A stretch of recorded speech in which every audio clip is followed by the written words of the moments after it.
Question number 30. Light of wavelength lambda is diffracted after passing through a very narrow slit. So this is your narrow slit whose slit width is x. Okay, slit width is x. And the intensity of the central maximum of the diffracted light is I0. So this is your distance d. The screen is placed over here, and corresponding to this one, so at these 2 points you get a big intensity like this, and this value is seen to be I0, and then you get the smaller minimum like this, right?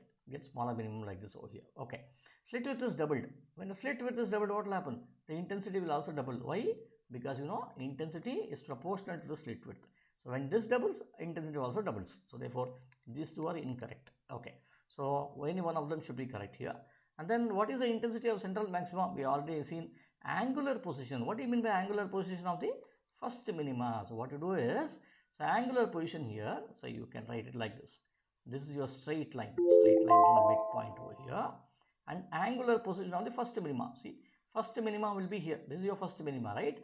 From here, draw a line here. You're drawing a line like this over here, right? Drawing a line like this over here. So he is asking you, what is this angle theta over here?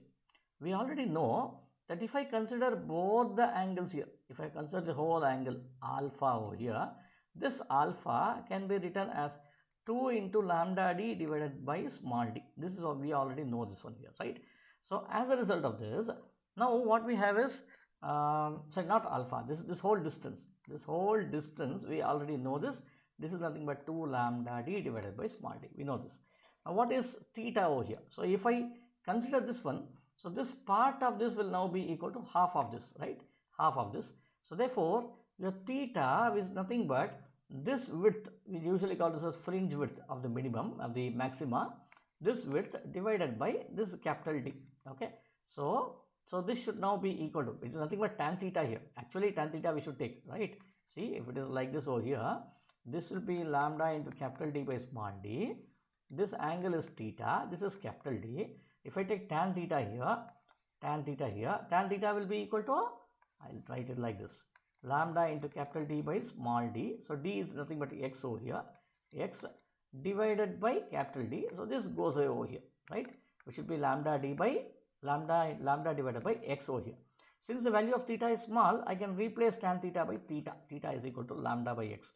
Now what does the question say? The question says what happens to this value of theta when x is doubled?